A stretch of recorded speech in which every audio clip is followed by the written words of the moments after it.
so much. I certainly appreciate that. I guess I learned early in life from my grandparents, as you'll find out as I talk. And my parents, of course, they were always very active in community affairs. And so always be mindful of others, they always taught me. And I've learned well. And of course, Nancy came along and she fit right in with me, and we've had a great life. And we, of course, we had children, grandchildren, great-grandchildren too, but we always had time for our community. So I thank you so much for that. And actually, one of my children, Lisa Kay, is here from Pittsburgh, and if you haven't met her, she came in, and her husband Dave. So we have family representatives great as well. So anyway, Marie said thank you to Bob, and I wanted to say my thank you to Bob for all that he's done here at Burkart Hall. And I could always see I could see from my house, because I'm already next door, I could always see his car. So I couldn't steal a thing. I had to keep coming over and finding out what was going on. And when the Eisman fellows were here, I always came over and checked with them too, made sure they were doing their job and all that, you know. That I really appreciate all those. Well, anyway, going back to the history, Jamestown, of course, came in the early 1600s, and we all, of course, knew about that, and the Pilgrims came in 1620 and so forth.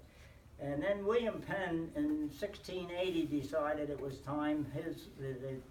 The King of England, of course, had given him the state of Pennsylvania. I don't know how they figured out the boundaries of Pennsylvania way back then, but anyway, in 1680 he decided it was time to start to sell some of the properties, because more people were coming, and so they decided to do minimum of 500 acres, and the price was $2 or $4 an acre. And you can't even buy a hot dog for that place today. They hear the $2 and $4. Anyway, New Britain Township, well, Bucks County was formed first, and New Britain Township was one of the largest parcels in Bucks County. And actually, Doylestown Borough, Doylestown Township, Warrington Township, Plumsteadville, Hilltown, Warwick, Buckingham, and even New Britain Village, which where we are here, all came out of New Britain Township in the beginning. And of course, one of the first two people that showed up were Simon Butler and Simon Matthews. Of course, they were just west of us, out in Chalfont. Samuel Butler, of course, put his mill right there alongside where Butler Avenue is now, and Pine Run is the stream that comes down and goes under Butler, and that's what supplied him with the power for his mill. He went about a mile up Pine Run and built a dam in there, and there's still evidence of the dam. It's not you can see the stonework and so forth that he did way back in the early 1700s. Simon Matthews, the building right next to him, which is now Nostalgia Restaurant, is where Simon Matthews built. And they were brother-in-laws, Simon Butler and Simon Matthews. And as time went on, they came east, and the Matthews and Butlers had a lot to do with a lot of the houses along which is our Butler Avenue now, and Matthews Avenue, and so forth. A lot of the older houses, their families, Matthew families and Butler families, had a lot to do with those. Then we go to 1729. Now, this isn't, excuse me while I'm still trying to get rid of my tears here.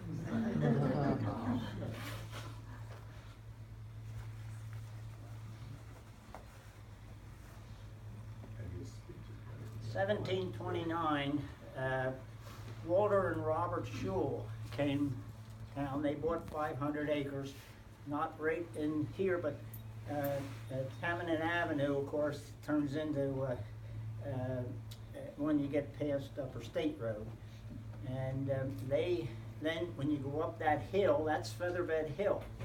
And their 500 acres were mostly up on Featherbed Hill. And Robert built a log house on the other side of Featherbed Hill. And Walter never did come here to live, but Robert farmed. And the one reason why I brought this up, it's really not New Britain Village, so to speak, but the thing that was to me is we had Indians back in those days, and the Shules always, when the Indians came through, going either direction, they would always stay at the Shules' place. And it said that as many as 5 braves would be there at one time, stay overnight. They let them in their log house to stay overnight, and they were very, friendly with the Indians. It also, Chief Tamanin, it's been rumored for many years that his burial was up on Featherbed Hill, but over the years, nobody that could ever prove it out, because we couldn't find a grave, or different people over the years tried. So, but anyway, that tells you a little bit about the Indians that they came along. 1742, New Britain Baptist Church came about. And the Baptist Church in Montgomeryville was the mother church, and they got the church here in right down here where we, down at the bottom of the street. The earliest grave was 1748, and that was a John Ryle. And that tombstone is still able to read. You can still read it. There's so many others down there that are so washed out, and it's pretty tough to read them. We used to have to chalk them to try to get the dates or the names and so forth. Then we get into 1778. Continental Army was in Valley Forge, and they decided the British had taken over Philadelphia, and they decided to leave Philadelphia, and they were heading across to Delaware and coming up through New Jersey, heading to New York. Well, Washington and his Continental Army came over, and they stayed here in the New Britain area, and some of them were above Pine Run, and some of them were below Pine Run, and Dr. Samuel Adams, who was Washington's surgeon. They always called him surgeons instead of doctors for some reason. He knew the doctor that lived just below the railroad, where the railroad is now, on Continental Avenue. Just below there, it used to be a big house in the wooded area. Well, Samuel Adams knew that doctor, and that's where he supposedly stayed for the few days they were here. Where Washington was, of course, every town said Washington slept here.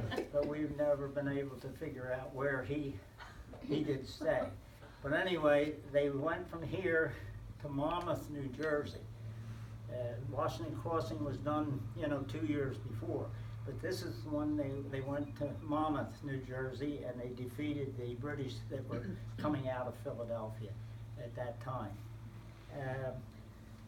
it's kind of interesting. Before I mention that, the Tory element in this area was pretty strong. People that wanted to stay with the British, so they didn't want to, they weren't for the revolution. And here at the Baptist Church, when they had meetings or their services, they always had to have a guard at the doors to make sure these Tory people didn't come in and disrupt their programs and their services and so forth. Let's see.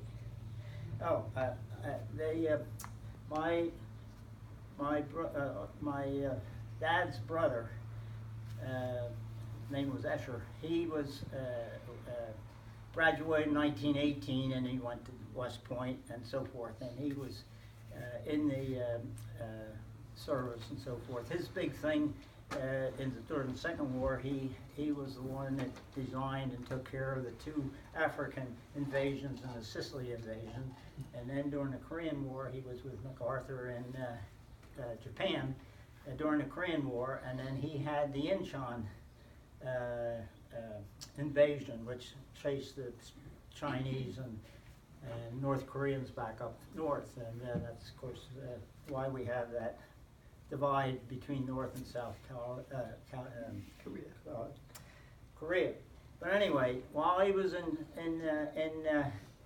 Japan, he got to view a regiment of the British Army, and so he did. And the captain of the army, came over and he said, "I understand you're from Pennsylvania," and he said, "Yeah, I'm from New Britain." And he said, "Oh yeah," he said, "this company that I have now is the same company that you guys back in 1778 when you came through New Britain to Monmouth and beat us. You beat us, and here you are now. You're viewing the same company. How many years later?" They'll leave it to the Brits to hold a grudge. Yeah, right. Anyway, that made my uncle's day that time. All right, now we're going to go into the 1800s, and we had 4 schools. Now, from Tamanon Avenue west was New Britain Township. From Tamanon Avenue east was Doylestown Township. And there were 4 different schools. The one that was the first one was in 1856 was the Session School, they called it. And that was where the Baptist Chapel is now. They had a 2-story building there, and they had the school in the first floor. And that was for Doylestown Township students. And then in the same year, the farmer, David Evans, who owned the property around the outside, the church property, gave the township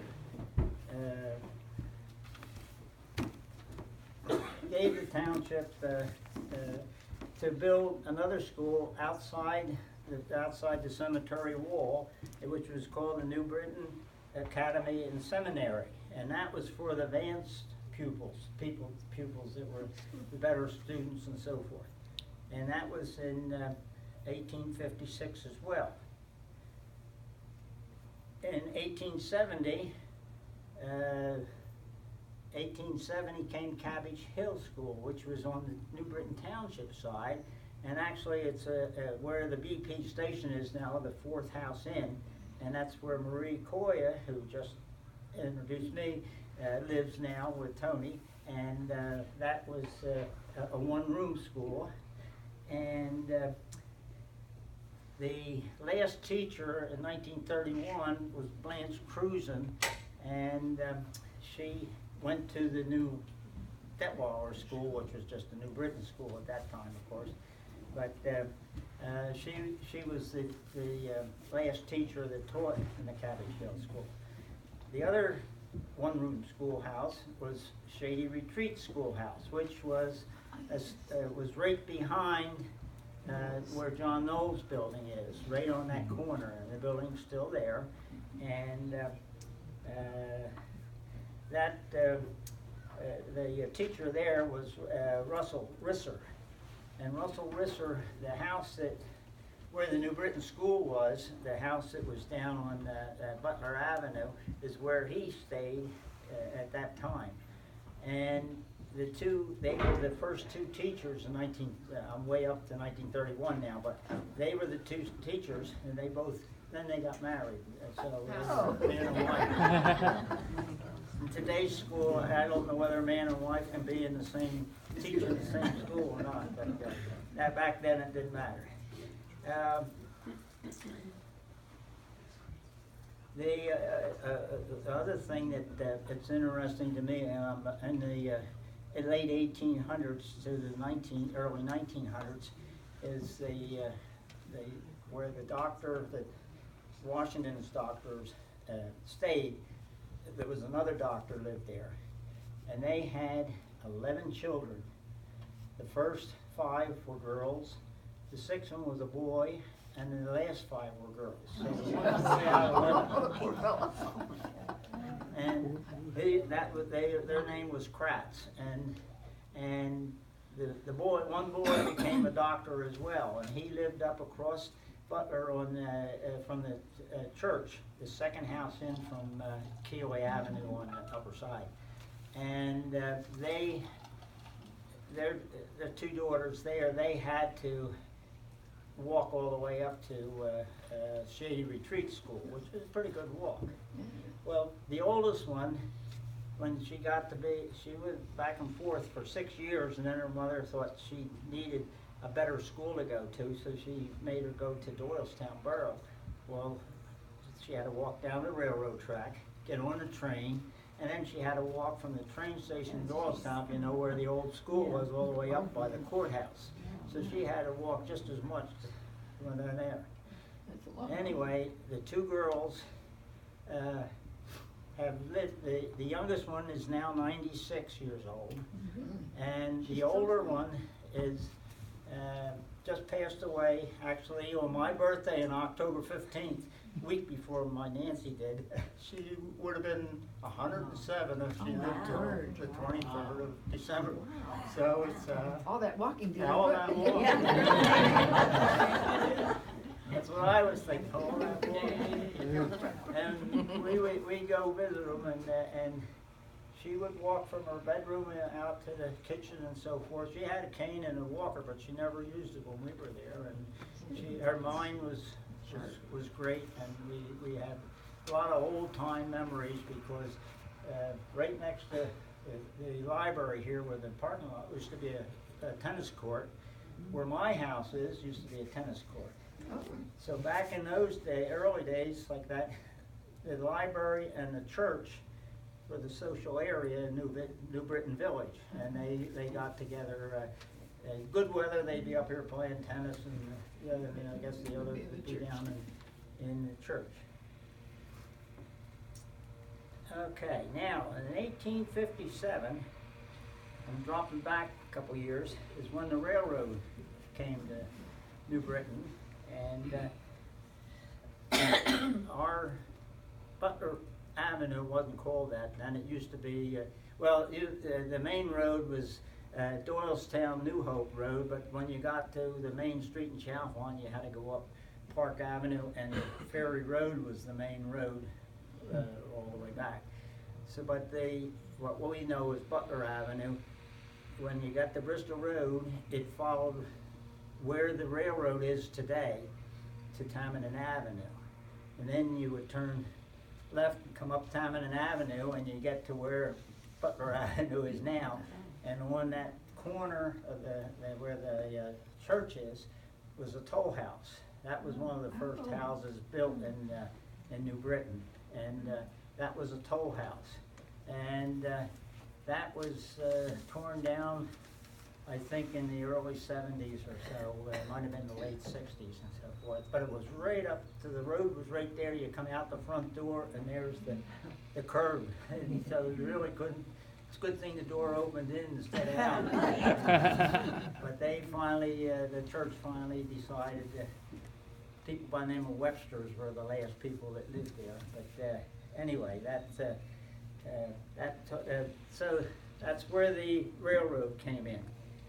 And in 1869, Chalfont's name, it wasn't Chalfont. It was Whitehallsville. And Whitehallsville was what Chalfont was known as. But the railroad, when they made the train station there, they made it Chalfont. They called it Chalfont. So, and that was in 57 and 69 and finally 1857, 1869. Then finally the people in Chalfont decided let's make it Chalfont because that relates to of course, to the train station. It makes it a lot easier knowing you're getting off the train in Chalfont instead of Whitehallsville, you know. I got a few census here. 1910, in New Britain Village now, we're not a borough now, it's just a village. And there were 27 dwellings, this is census, and 114 people. 1920, it went up to 52 dwellings and 205 people. In 1950, 200 people and 581 people. Keeley Avenue, Tavennon Avenue, of course, were all dirt roads still.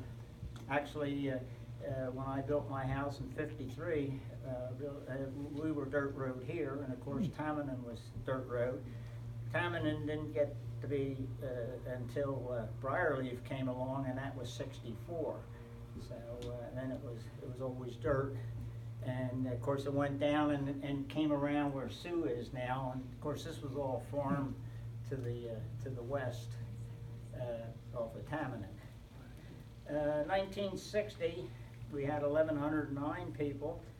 1970 it went to 2428, and in 2000 it was 912 dwellings and 3,125. And I think it's just maybe another 100 or two since then, because we're locked in with the borough now. We don't have room for any more houses.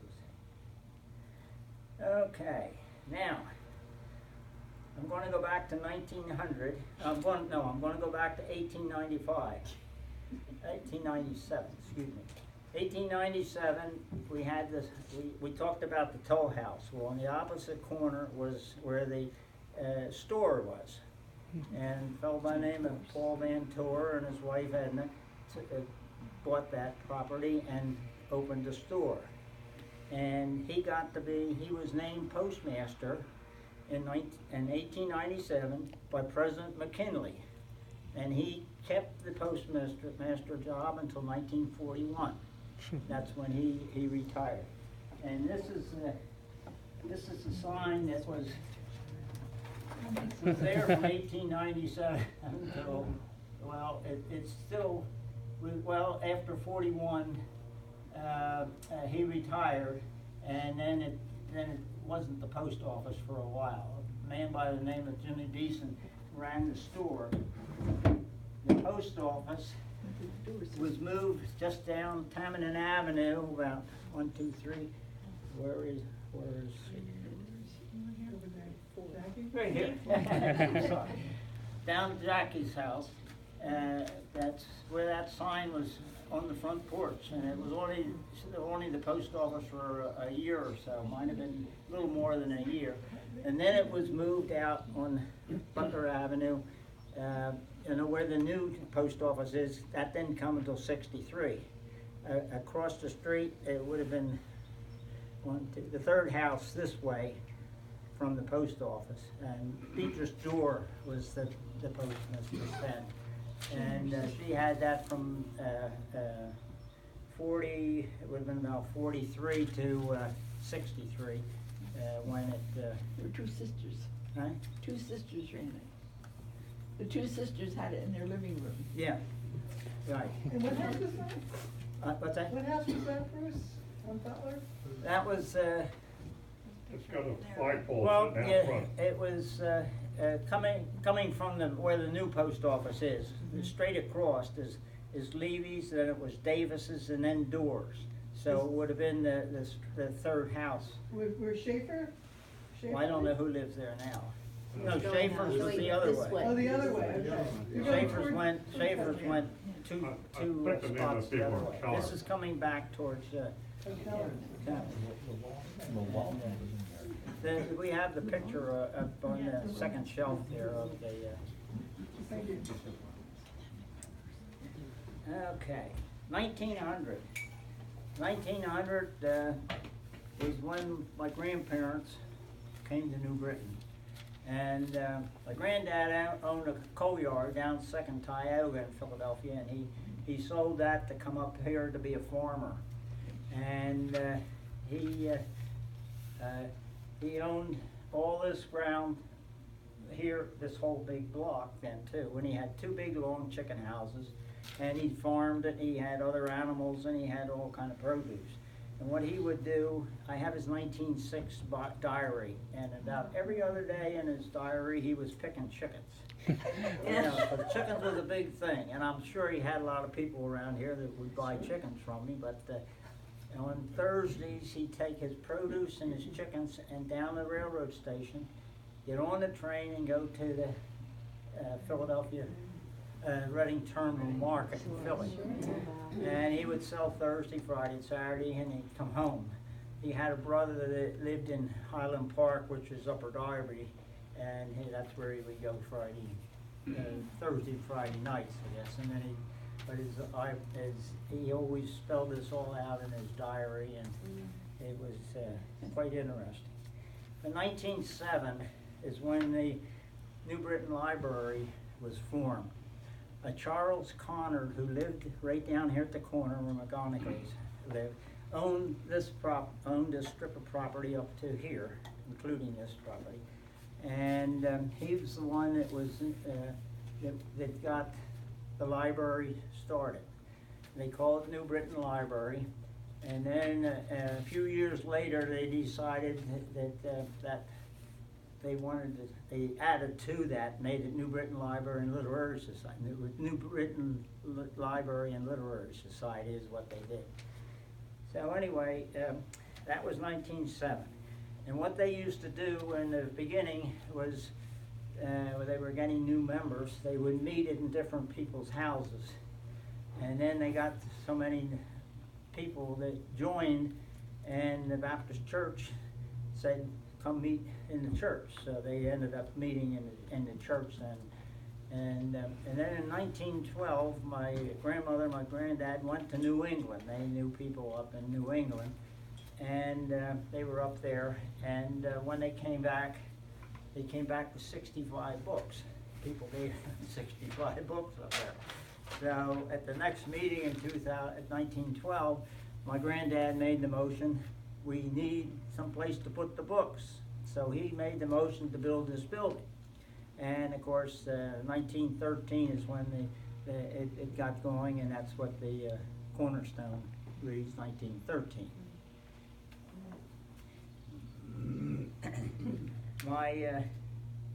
Let's see. So I don't get ahead of myself here. So anyway, the library, of course, was built in 1913. Of course, in 2012, we celebrated the 100th anniversary of this building. And the first floor, this door was here, nothing back, there's no doors there, no doors along this side. And you can see that in a couple pictures we have. To get in the basement, the door was just to the left of these cement steps coming in the front. And that was a dirt floor until the 60s.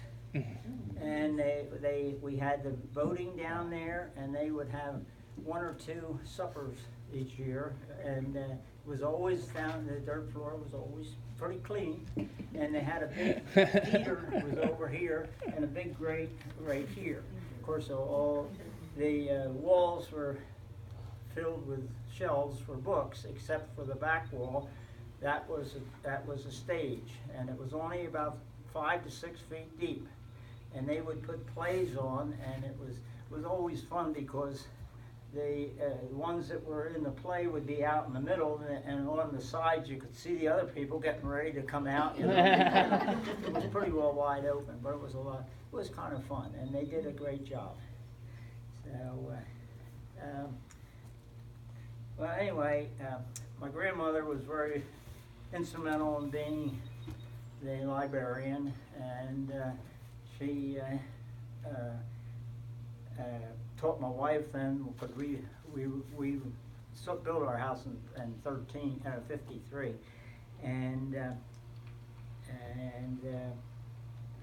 in 54 we ran a water line from our house, because they didn't have water here, didn't have toilet or anything. They had an outhouse in the back, and every year, the day after Mischief Night, I had to go over here and stand the thing up. And I'm sure my kids, maybe even Lisa, had something to do with that. I don't know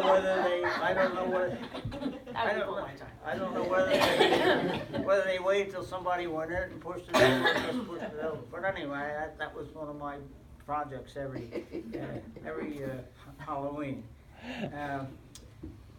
But we ran the water line over, and going back to the years back when my parents first came up, the house they lived in, this house wasn't built yet, but had a porch all 4 sides. My dad and his younger brother and his dad all played the violin, and the other brother that I mentioned about being in the Army, he played the cello. So they had the Burkart Orchestra.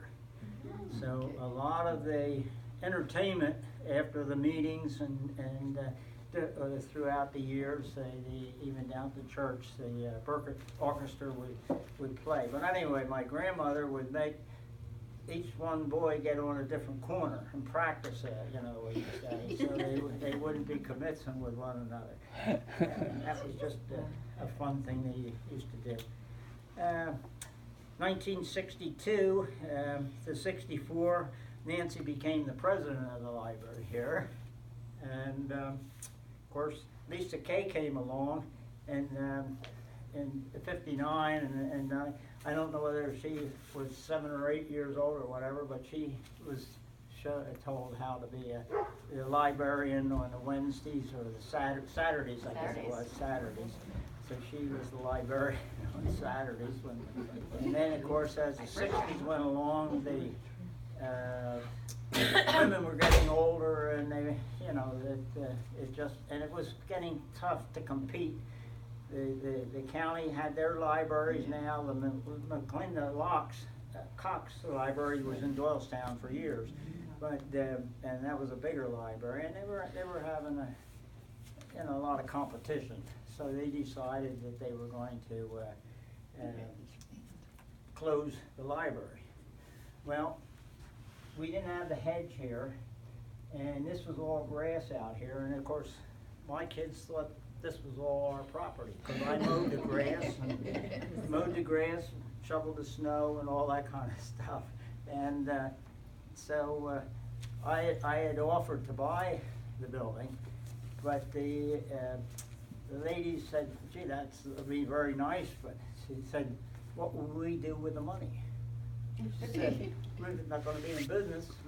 We wouldn't have anything. Where would we do? Well, get rid of the money. So they decided that they would give it to the borough, the whole property in the building, which they did.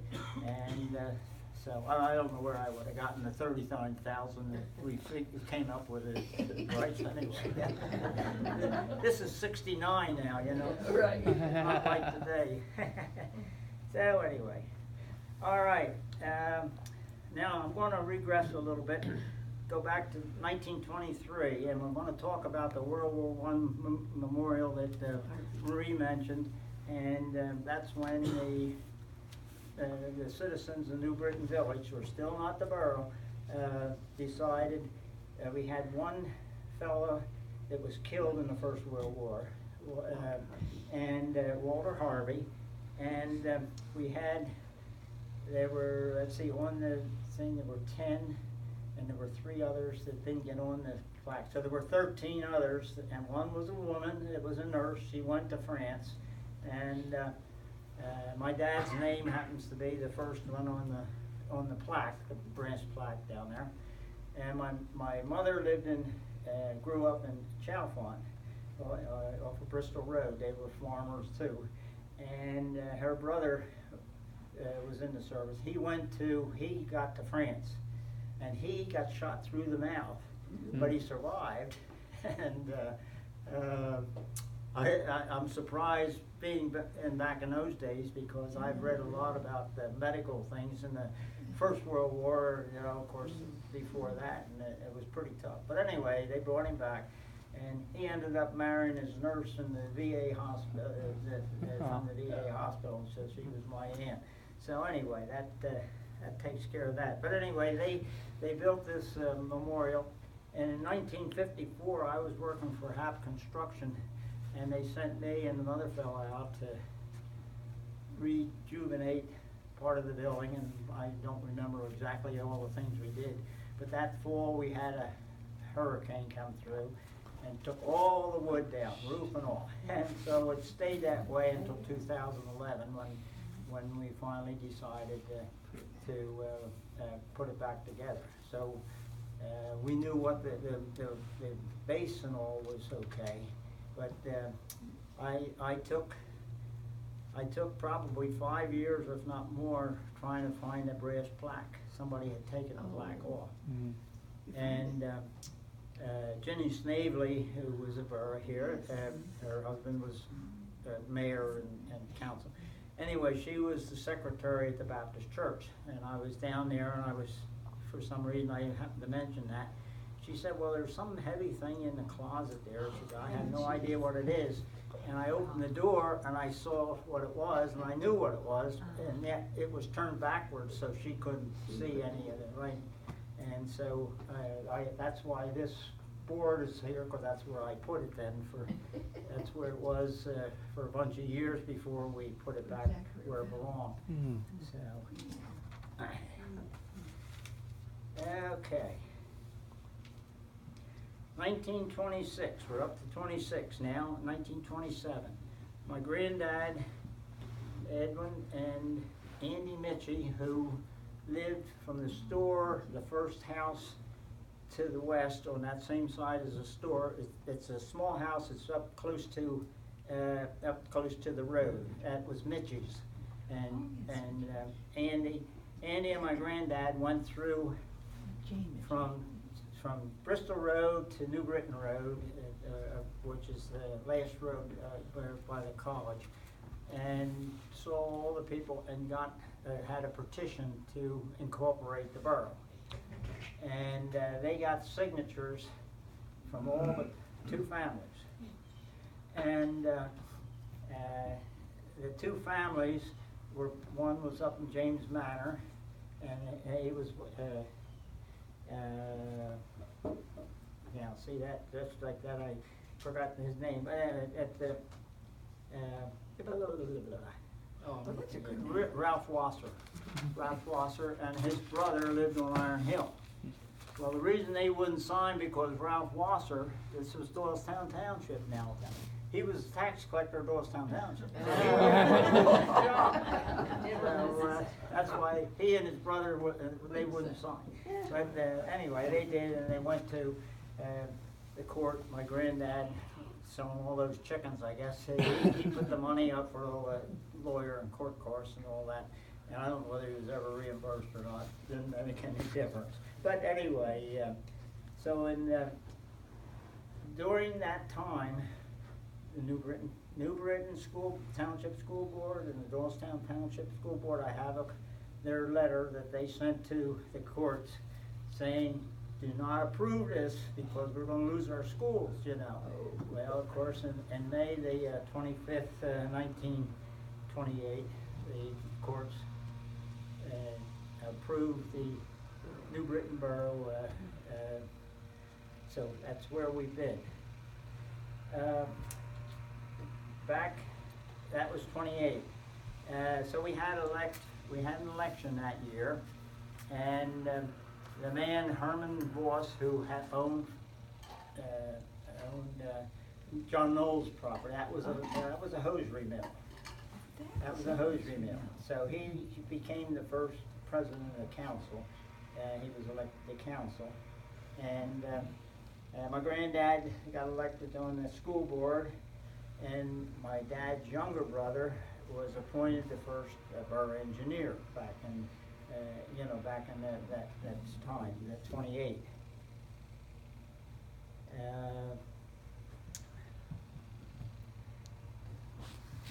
The farm where Briarwood is now, it was 2 farms, and one was Francis Myers. He owned that, and he was our county sheriff for a number of years, and his son Malin is the one that operated the farm for the last few years. But he was a politician. His house was a big white one down at the corner opposite where the store is, but on this side of the Butler. And it was a big, long white house, a couple stories and so forth.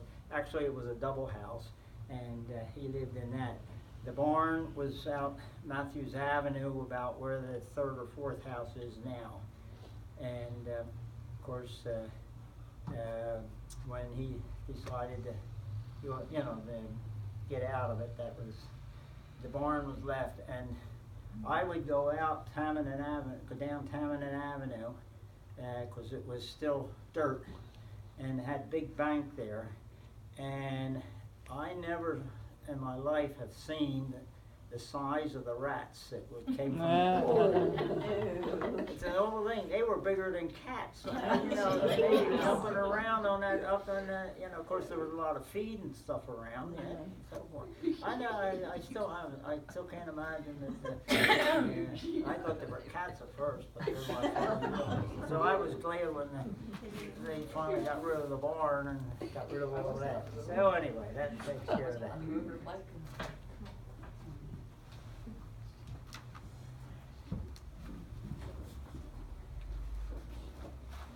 Okay, well, I think we're down to about where we are today. Of course, 2013, the Borough Council was very generous and very kind to my family, and made us the Burkart Hall. And today we rededicated it again, and I appreciate that, and I appreciate your listening to me, and I hope you got a few things out that maybe you didn't know before.